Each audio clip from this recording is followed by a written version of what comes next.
Today, we're getting under the hood with Muji Bekomson, a daughter, sister, women's advocate, and a founder, a thinker, and a woman on a mission to make women's health feel like it was designed for humans, not tech manuals or fine print. As a medical laboratory scientist, Muji has spent time in hospital labs and life observing a frustrating truth. Women's healthcare was built to be cold, complicated, and dismissive. She didn't just notice it, she decided to rewrite it. Her mission is deeply personal. Muji knows what it feels like to be dismissed by a doctor, to have concerns brushed off, and to walk out of a clinic feeling unseen and unheard. That experience stayed with her and became a driving force behind FEMME, shaping her approach to designing health support that actually listens, validates, and stands by women in real moments. As the founder of the FEMME Health Companion, Muji is creating a system that's modular, frictionless, and unapologetically human. From daily support for PMS and burnout to helping women navigate hormones without judgment or overwhelm, FEMME is designed to stand by women in the messy, real, everyday moments. Her work isn't just about gimmicks or buzzwords, but about clarity, solidarity, and the quiet power of saying, "We get you." Muji's work has earned her recognition as a top 50 voice in African tech, and she leads Africa 50 Under 30 Rising Motherland Mogul. But she measures success in lived moments, the women who feel less alone, more seen, and finally supported. Muji is building a movement that proves health innovation can be personal, accessible, and rooted in humanity. Her work reflects a blend of scientific rigor, lived experience, and a refusal to accept the status quo because she knows that health support isn't a luxury, it's a daily lifeline. Wow, welcome Muji. Thank you so much. I'm happy to be here. I am so happy to have you and to be getting under the hood with you today. It's season 4, Women's March for Mental Wellness. And if it's okay, let's get going. I'm excited. That's great. Awesome. Muji, I love this question because it's a great starting point to going on this journey and celebrating you. What was that inflection point that really made you aware or got you into mental health and wellness? So mental health for me has been a lifelong journey. I grew up shy, quiet, and slightly weird. I had little friends. I didn't want to see visitors when they came home. And I had people around me. I had a lot of family, but I didn't know how to let them in. And then I used to stammer as a child. So it had a lot to do with my confidence. And I felt comfortable just keeping to myself, writing and living in my own little bubble. I remember always feeling deeply lonely, not the kind of loneliness when you're physically alone, but the one that just follows you everywhere. Even in the midst of people, I just felt like I was alone. And as I grew up, got into high school, started interacting with other kids, that feeling got louder. So I was the youngest in my class. I've always been the youngest in all my classes. And I hit puberty much later than other of my classmates. So everybody had already understood their bodies, and I was still trying to figure out myself. I developed lately. So I had friends who were already started having breasts, who were already menstruating. I was just the little girl. So I had no one to talk to because I felt like I was not in their circle. I didn't feel safe, to share my thoughts and what I was dealing with. And that silence followed me even to adulthood. My career, stress, hormones, overthinking, and blaming myself for being too sensitive or too emotional or just too weird. So at some point, I started realizing that I had to save myself. I had to choose myself. I had to be there for myself. And everything started to shift for me.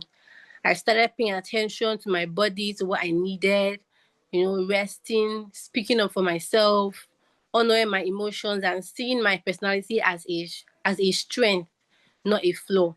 So that shy, introspective girl who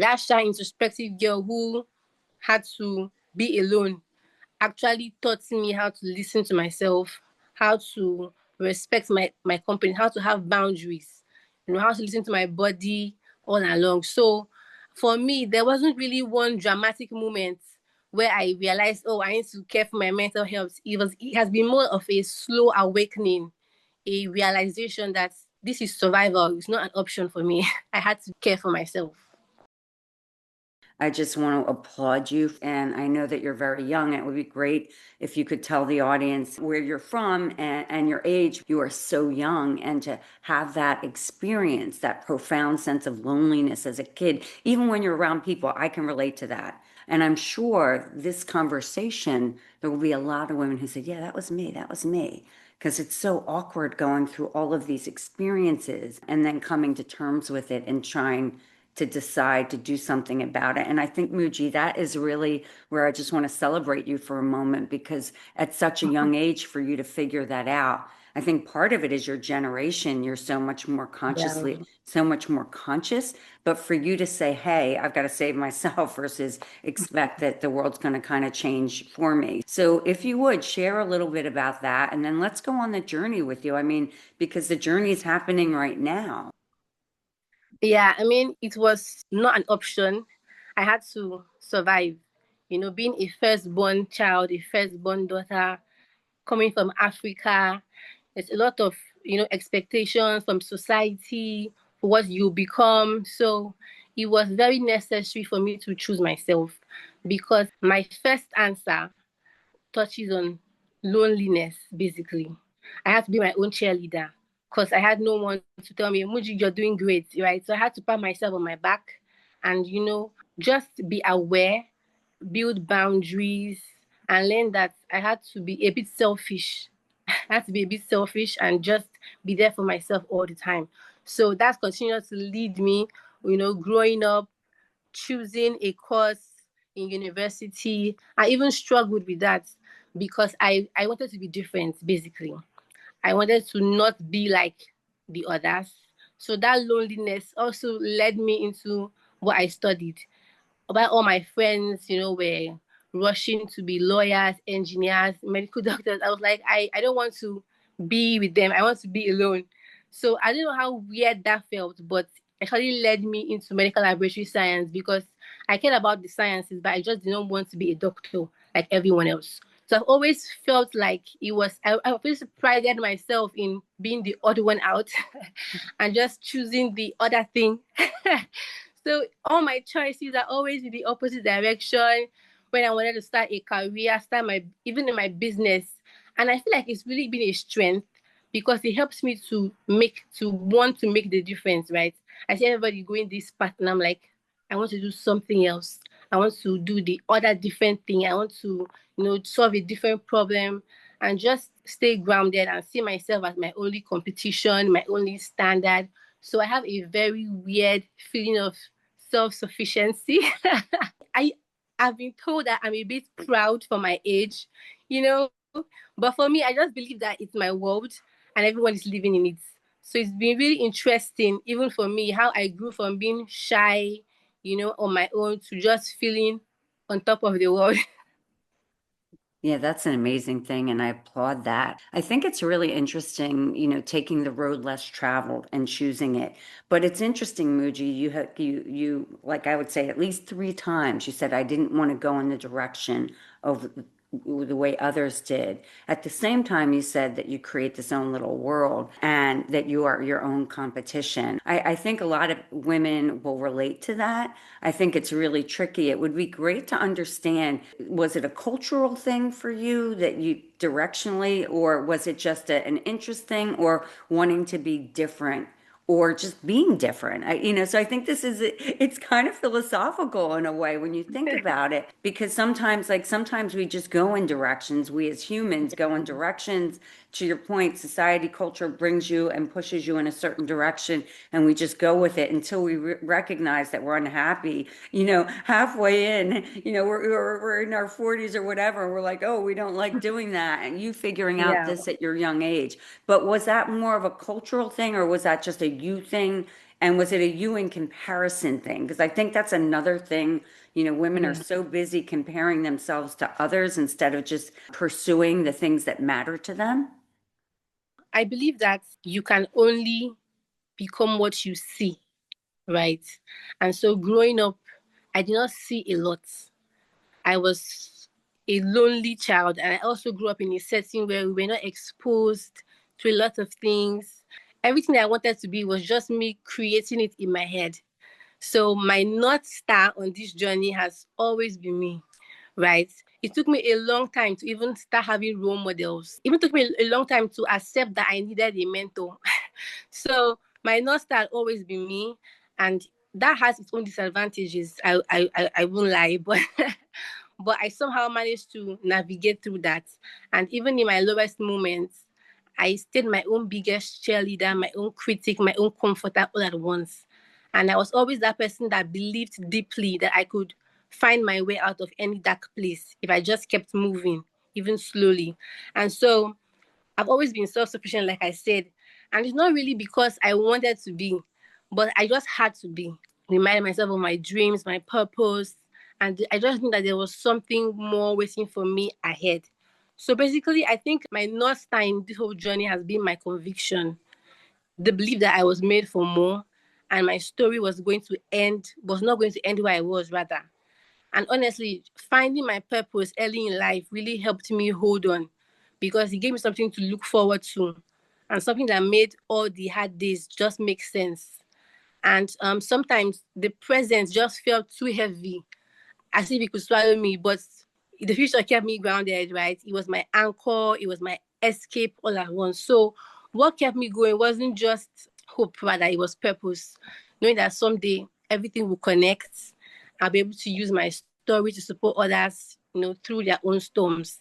That has been my North Star.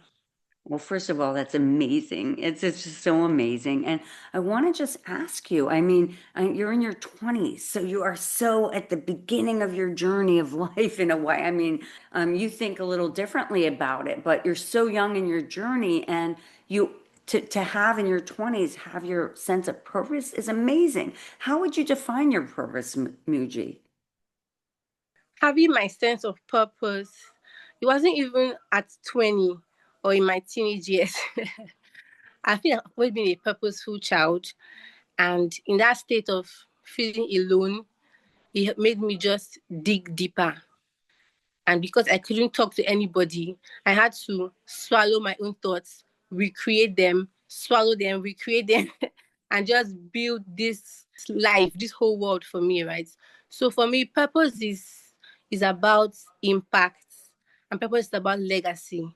So everything that I do is not for now. I'm a very futuristic person. So I'm always thinking of the next 10 years, the next 20 years, what can I do that can outlive me? What can I do that people can remember me for? What can I do that can stand the test of time? And that purpose has kept me grounded. So even when I'm failing today, I'm still thinking of what will happen in the future. So I just know that I have to find a way. And anything that is necessary is definitely possible. I love that. And I think it's interesting as you talk about the purpose of having an impact, leaving a legacy. But I think you said something interesting, Muji, that I think that we should talk about, which is you really think forward. You are living in the future in your mind. What's the future like? Talk about the present. How do you deal with the present and building the things you're building and the company you've just built with the FEMME Health Companion? Talk about that. I love the present. The present is great, but the future is more like an escape for me. An escape from the difficulties, from the delays, from the challenges. I just go and rest in the future and wait to pass through this stage. A big part of my life. Basically, FEM has been all my life since I got from the university. I always wanted to do something bigger in healthcare. I always wanted to do something different. I didn't want to practice like everyone else. I wanted to go on my own path and be the rebel, be the anti-system girl. And I found myself in digital health, during the COVID pandemic. Everyone was busy learning a skill. I had people tell me, Moji, why don't you learn how to maybe make hair or, learn something, be an apprentice or something while we are waiting for COVID to be over before we get back to school. But I was like, no, I don't want to do that. I want to learn about women's health and how we can make it easier. And it was weird to have that kind of big dreams. It scared me. It still does. And I think that's a good sign, right? So I started reading. I came on LinkedIn at maybe 21. I started connecting with people, sending really bold DMs to people who were way far ahead of me. And yeah, I started actually getting responses. People believed in me. Many people don't know I'm 24 till now. Will be shocked if they hear how old I am, but I was always ready for bigger challenges, basically.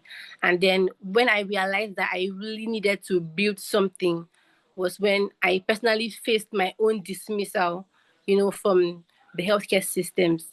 I struggled a lot with period cramps, mood swings, anxiety during my period. And so I was bold enough at that age to actually approach a doctor and tell him, this is what I'm feeling. Why am I feeling this way?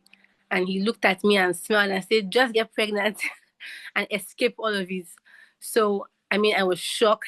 That was the breaking point for me. So I knew that we had to do something. I had to do something. And maybe this is where my journey has led me to, create something that will support other women and just be our own rebellion for the system, for the dismissal and everything. So that's what FEMME is for me. And FEMME is definitely all about legacy.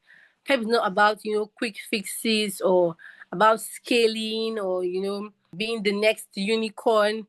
For me, FEMME is about legacy for our next generation. Our ancestors, our great grandmothers were dismissed, they suffered in silence. But FEMME is us saying the cycle has to end. Women must be supported, women must be seen, and our daughters must not experience what we're experiencing. So that is what legacy for FEMME is for me. That's amazing. Congratulations on that, by the way. And it's as Thank I've said to a number of women in this conversation, there's two types of entrepreneurs. There's the type of women who, have gone through a personal lived experience and they build a company around supporting other women in that experience, or strategically they have an idea and they want to go create a business out of it. I think these lived experiences are really soul touching. And I think you. Yeah. what's interesting about them, because I know that I created out of a lived experience, is that because you've experienced it, you're able to understand, have true empathy because you've lived it in terms of what you're creating, what those unmet needs are that you're building. So talk a little bit about the companion you've built. Is it an app, and like how does it live and how can women work with it or use it? FEMME is a companion, and it was born from the gaps I kept seeing and feeling in women's health. You know how most of us are told to just track our periods, take painkillers, or push through when we are exhausted, but nobody really show up every day. So that continuous support for every day is what FEMME does. So it's a daily companion for women navigating periods, hormonal chaos, and burnouts. It's not another app. It's not another doctor's appointment that you wait a week for and probably get dismissed. It's just real support that meets you where you are. And we made it available on WhatsApp. They're trying to make it also on Telegram. So you don't need to get another app. It's just like in the messaging apps you already use. So on the day your body feels off, your mood crashes, or energy just vanishes, FEMME is there to send you small actions, supports, nudges, validations that make your day a little lighter. And then over time, the main plan is to create a compounding effect. So over time, it helps your symptoms to feel better and you just begin to see yourself in a different way. So apart from the symptoms, the pain and the physical symptoms, FEMME also bridges a gap in emotional support because we are so used to prescriptions and pills and instructions, but nobody really cares how are you doing. And sometimes all you need is just a sincere how are you doing? Not really another pill, right? When I was growing up, my mom used to tell me that when HIV came into Nigeria, people were dying more out of fear of the virus than the actual virus. So that emotional care is what is really lacking in healthcare, right? So that's what FEMME bridges that gap, helps women to feel seen, to feel understood, and to feel cared for, and then give them accountability so that even when they are slowing down, FEMME is like your bestie that will not let you quit on yourself. So yeah, healing, I feel like healing should not be clinical or complicated. It should just be like someone that finally gets it. So it's not about fixing women because we are not projects or machines that should be fixed. It's about freeing them from guilt, from shame, from silence, and from struggling alone. And I think what you're hitting on is really the not just the empathy, but the bedside manner that's lacking in the care of Yeah. healthcare. And so I think that by becoming a companion, a wing woman, a person to the person, really staying with them on the journey is a fantastic idea. So how's it going? And Muji, when did you launch? Okay, so we launched about a month ago. We started a small pilot phase and we've been getting really great reviews. So now we are just trying to roll it out to more women, partner with communities and try to see how we can gain some grounding in Africa and Europe, reaching out to me about funding, getting into accelerators. And honestly, I don't feel like we are ready for that yet because it's something that I really believe in and I'm not ready to give it away so soon. So FEMME is mainly for the sisterhood right now. It's not really for investors, for venture capital. We want to build it and be sure that people believe in it and it's something that can be part of our lives. So we are not obsessed with scaling quickly, being the next unicorn and hitting the moon. We just want to grow organically. We want to really support women, build communities, and of course, create a legacy. That's really, really smart. And I'll tell you why. Because when you start bringing in those investors quickly, you give away a large percentage of your company, but separate of Yeah. that, you have to reach targets. You have to make sure you get people signed up, the daily active users, the monthly active users, and the stress in that. So I think building organically, it's like you've planted the seeds, letting it grow and blossom the way it will, giving it a little bit of time is really, really smart. And then you can also hear and pivot and listen to the feedback you get from the people involved. So that's really good for you. I think the good news is give it time to get it so that it's solid. Everything else will be able to fall in place properly. So I'm kind of curious. So Muji, you talk about, and this is great for sharing. You talk about, leaving the legacy and your purpose is making an impact and leaving a legacy. And this is what you're doing right now. When you think about that in your future, what is your 10-year, 20-year, like how are you imagining that? So 10 years from now, I still see myself as the very stubborn, weird girl. Definitely not going to change that. But I mean, business wise and career wise, I see FEMME in 10 years from now as a safe space where every woman can belong, irrespective of her race or her location or her financial status. And I see FEMME really bridging that gap between the privileged and the less privileged, right? So because most tech solutions are designed for the elite few, the digitally privileged, but we want to reach other women who don't fit in the idea of the average user. So what FEM wants to do is to actually shrink the idea of an average user, an average maybe white woman or an average woman with a smartphone, a working class woman. We want to be able to reach different people because for us, it's not even really about equality. It's about equity. So we're not just saying, oh, we are creating this for everyone, come and get it. We want to reach different women where they are, in their own context, in their own levels, their own abilities. So we're not saying come to the mountain, we are saying the mountain is going to come to you. So what FEM wants to do is to actually give everybody a place and not create something that people have to come and fit into, but to be a part of every woman's life. So it's quite ambitious, but I mean, I'm living for the dream. Every woman needs this kind of support. I think that's a Yeah. brilliant strategy. I'll be really curious to watch you over the next 10 years and see how it grows and see how what strategies you employ to meet women where they are. Because you're right, not every woman has a smartphone. Not every woman, you don't want to just reach the elite. You want to reach the people because the elite probably already have quite a bit Yeah. of like understanding or more so, if you will. So reaching the women who don't have it's going to be a much greater gift, if you will. So I'm curious. I ask the women this is I love this question. We say, how are you marching for mental wellness? And it can be you personally, it can be you and your company. For me, matching for mental wellness starts with honesty personally. Being honest about how I feel, and giving myself the space to feel it. So I write a lot, and it's my own form of release. It's how I turn my chaos into clarity. It's always been my way of emptying out everything I carry inside. The noise, the stress, the overthinking. It's just how I breathe. But beyond myself, a huge part of my mental wellness work still happens through what we're building at the FEMME Health Companion, right? Because when you look at women's health generally and deeply, not just about cramps or PMS or fibroids or hormones, it's emotional, it's psychological, and it's really the constant burden of being dismissed and being unheard and being silenced. So it's little about cramps. Cramps is just the surface level. The pain is just surface level. It's really the emotional burden of dealing with everything alone.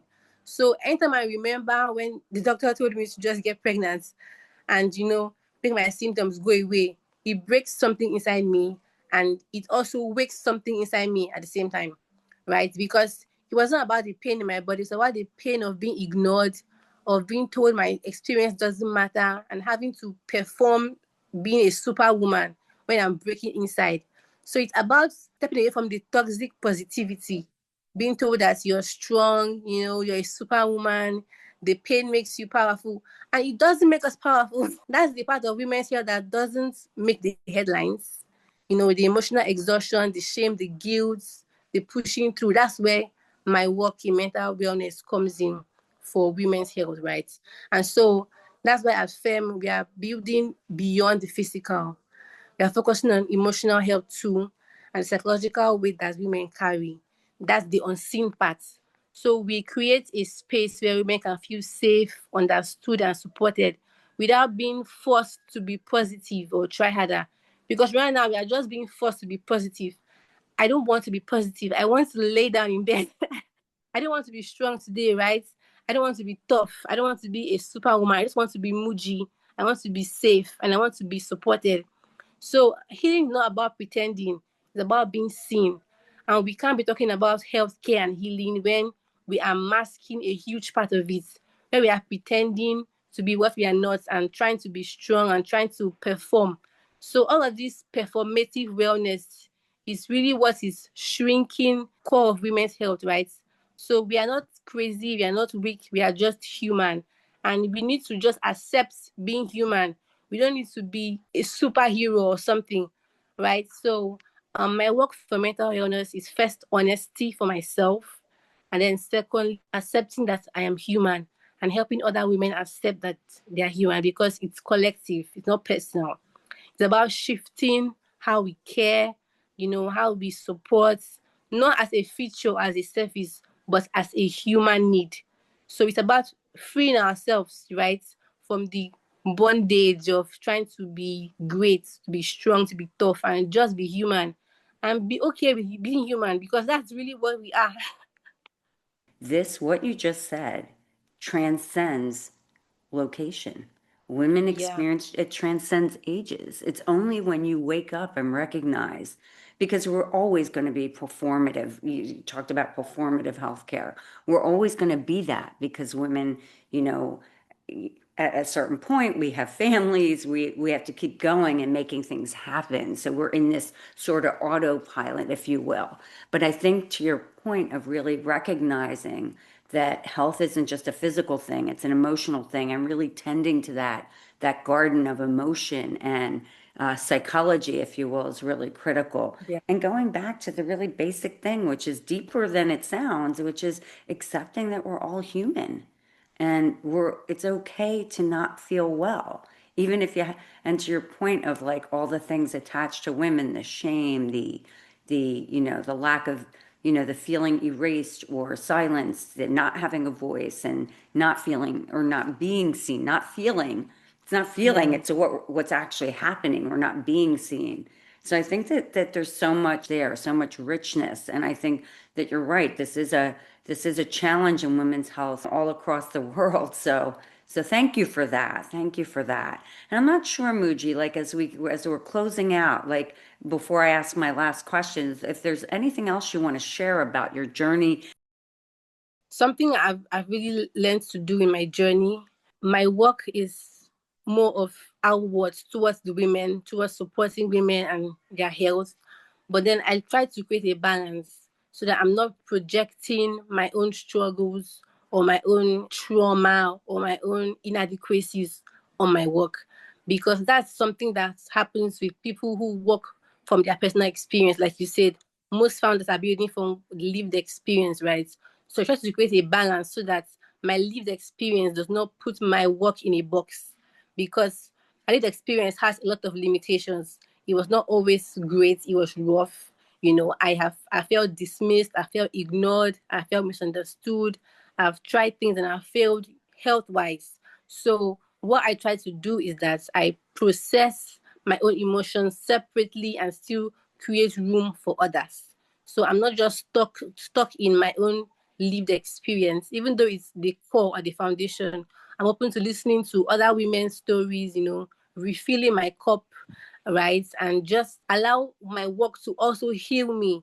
So I'm not just giving to my work, I'm letting my work impact me, and heal me too. So that's something that I think is really important.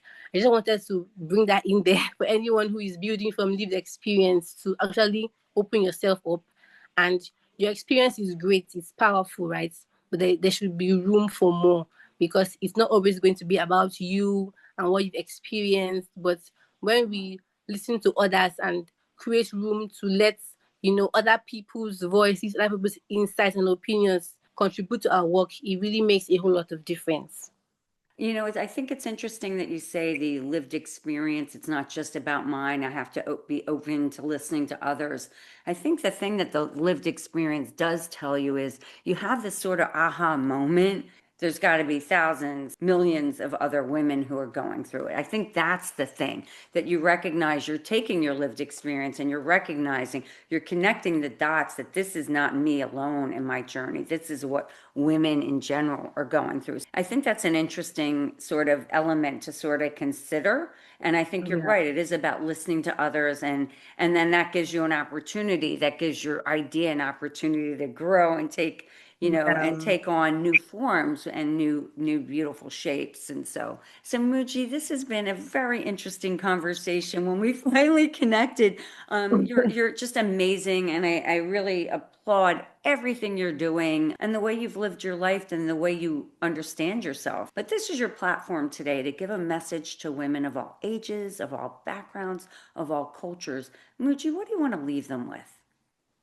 So, firstly, I just want every woman out there to know that your moods and your hormonal chaos is not a character flaw, it's a biological sign. So, first of all, I always say this: you're not crazy, you're not dramatic, and you're not overreacting, right? You're just overdue for support and overdue to be seen and to be understood. So, everything you're feeling is not a flaw, it's a signal that you need more support. There's nothing wrong with you at all. And then lastly, I also want to say that healing is not about just therapy or supplements. It's not about medications. It's not about fixing yourself, because we are so obsessed with fixing ourselves, right? And there's no need to fix what's not broken, because you're not broken. The system is. So healing is more about being seen. So what you need is find a place that you can feel validated, connect with other women, listen to other women's stories, and don't stay stuck, because it's not your fault that you are in this situation, but we need to make it better for the women that come after us, right? So what are we going to leave for our daughters? What stories will we tell them, right? We tell them that we faced these challenges and we just sat there and remained in it, right? So we owe them something to make this mountain higher so that others can continue to climb, right? And then I also want to say, lastly, again, to any other young girl, maybe my age, who is listening to this, and feeling weird too, or feeling different and left out, you're not weird. You are just wired differently. And that's really your magic, right? I used to stammer as a child, but here I am, right, on a podcast speaking to you. So you will outgrow it. It's just a phase. Yeah. And in the end, you'll be fine, really. It's your world and they are just living in it. That's amazing. Muji, I want to just build on that. First of all, thank you so much for sharing all of that.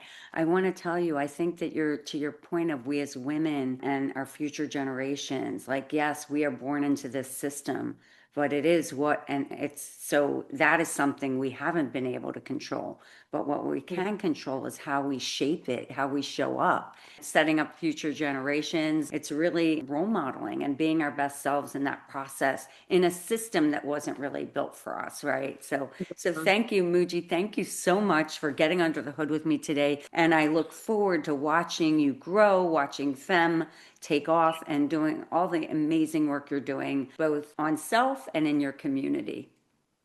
Thank you so much. Thank you for having me. Thanks for listening to Under the Sisterhood. If you haven't already, please give us a quick rating and review on Apple or Spotify. And make sure to follow us on Instagram, Facebook, YouTube, and LinkedIn so you can hear from more amazing women. This podcast is created and hosted by Under the Sisterhood LLC and Elizabeth Elfenbein, produced by Elizabeth Elfenbein and Matt Butler, and edited by Matt Butler. The music is by Ayla Schaefer. Her song, Rose.